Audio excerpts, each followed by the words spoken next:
Hello everyone, this is Super Comic Girl and I am back with another video. So this is an extremely late video because normally I do review like this the day after, or like the day that it came out and everything, and I'm going to explain a little bit why this review is as late as it is. First of all, I lost my Amazon Prime, so for the full month I had not been able to access Amazon Prime. I had not been able to watch my programs and things like that. So that is what ended up happening. So I was very stoked about this episode. This is the final episode of season 1 of Let the Right One In, and I thought it was a really interesting one because it really showed how desperate these characters were, and how that desperation can be used to make somebody do stuff that they've done, but extends it. So you have Eleanor and her father, who finally meets, well, actually for Mark, it's his second time encountering her. She arrives and basically she starts off the episode by saying basically that you have been looking for me, which is creepy in itself. She's a very, very creepy kind of character at this point. She has abandoned all morals. Literally all morals. She is literally her father. And she is the carbon copy of her father. She is willing to do whatever that she has to do in order to, do what she has to do. Her brother is desperate to be cured of this condition. Being a vampire in this world is not a good thing. And so basically what happens is they go to her house and she offers them both a place to live. In return, the father has to take up the responsibilities that the other guy had. And so, he goes and sees his friend and all this stuff. And during this time, they're running like tests to see if, Eleanor was bitten by the same vampire, which, of course, we all know they were.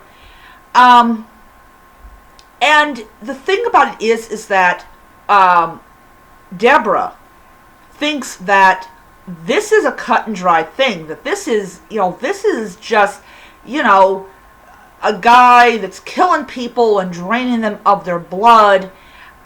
Nothing in police training ever, ever,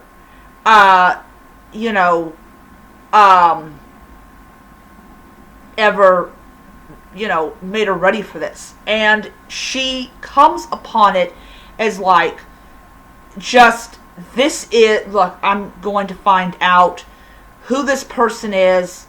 They run the test, find out that it's Mark is the one who's killing these people, or has killed these people in the past. And she's like, I'm going to just go in there, I'm going to arrest him, and all this stuff. And it totally does not work out the way that she intended.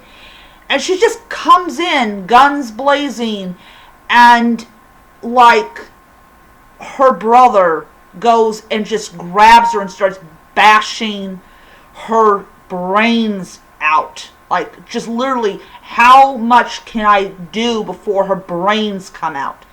This kid is ultra violent, and he just doesn't care. And just like the rest of his family, he's abandoned all morality, while Eleanor has a very strong moral character. And this is difference in both of these families.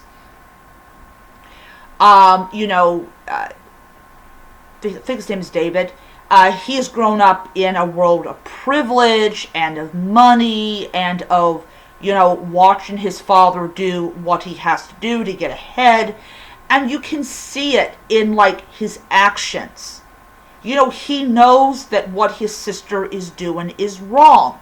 Experimenting on someone that he at one time really happened to like. And literally, the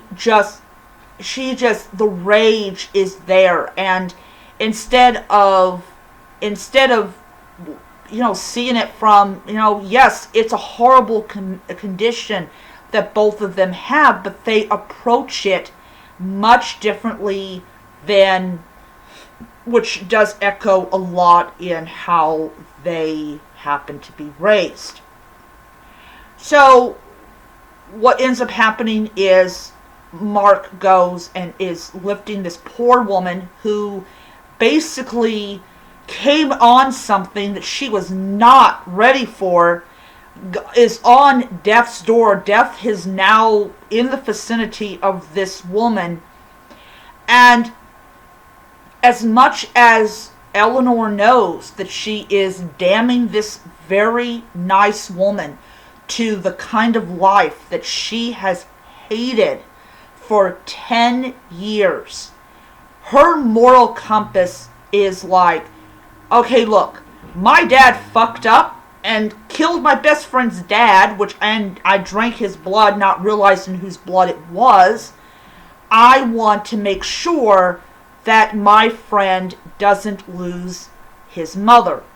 And what ends up happening is she infects Deborah with vampirism. So, I mean, you saw the scene where so Eleanor has said to Deborah's son that they only come out when she needs to feed. Now, Eleanor didn't need to feed.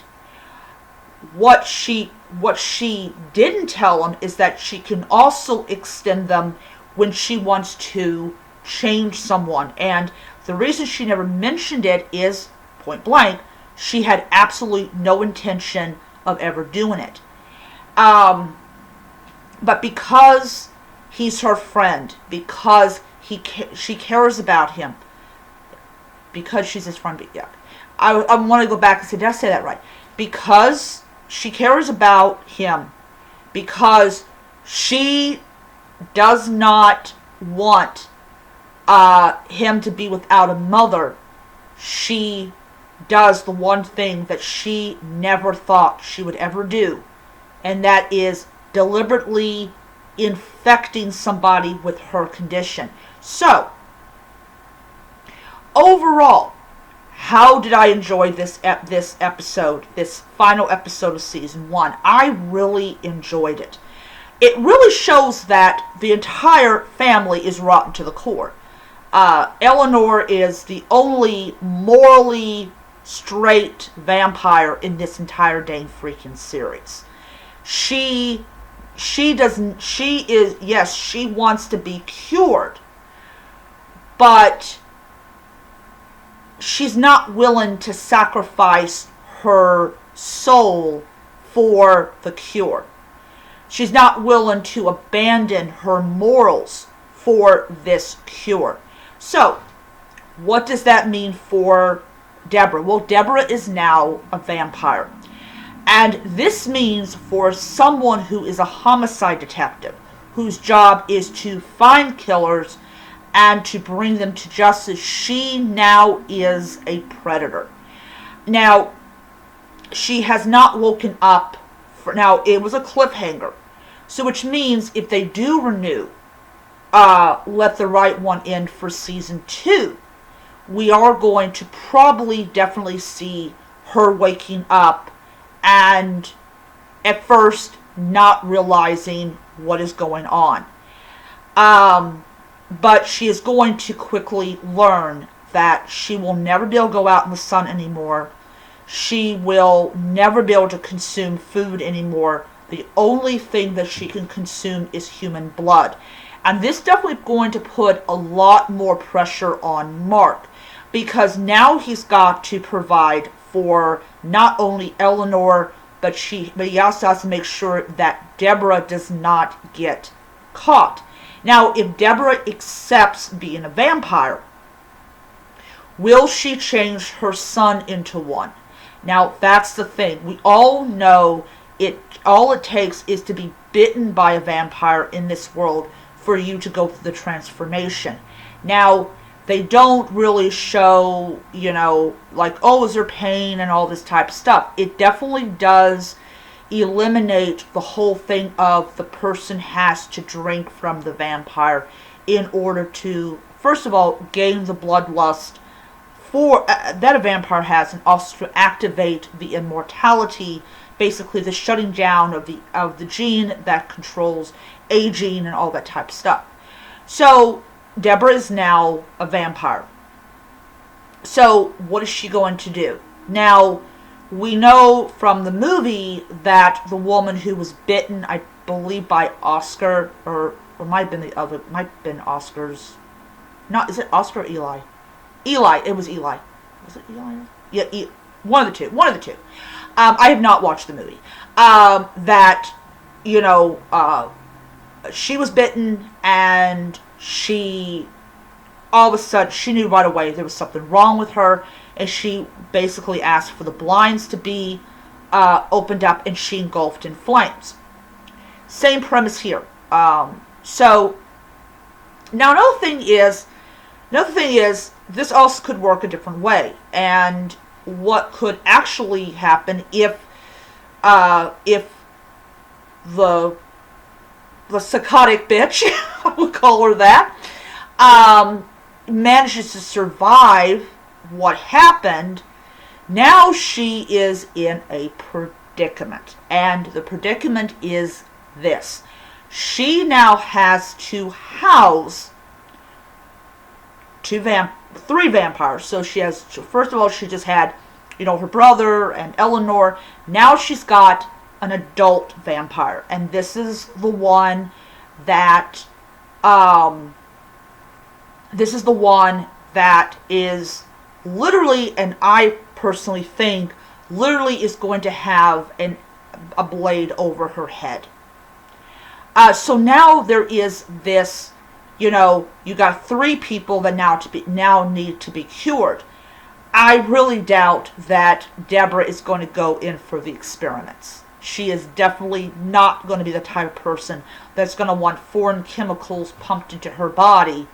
But yeah, we don't know what's going to happen in season 2. But we definitely do know one thing about season 2 is Deborah's going to wake up as a vampire. And and of course, I mean, her son's probably going to think it's cool. Well, mom's a vampire now. But was Eleanor shocked that she drank the blood of her best friend's father? Oh, yeah. It all came out, and she was not happy about it at all. Like, yeah, I got some morals here, Daddy. Why? Why couldn't you have gotten somebody else? But yes, and also more about this this drug. I mean,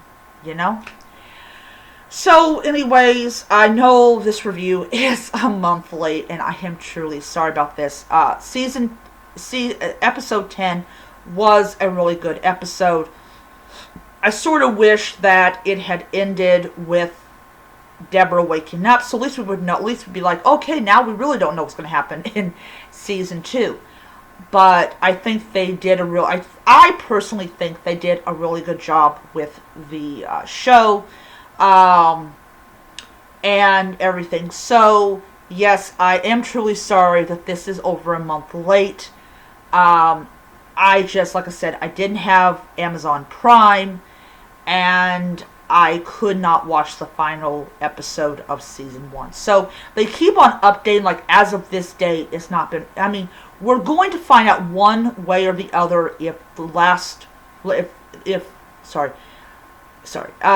the Right One In is going to be renewed for a second season. Like we did find out that Sandman is being renewed for a second season. which I'm very happy about. And when those episodes come out, I will be doing reviews of those episodes too. So I am going to end it here. Hope you guys enjoyed the video, and I will be seeing you guys around. Bye.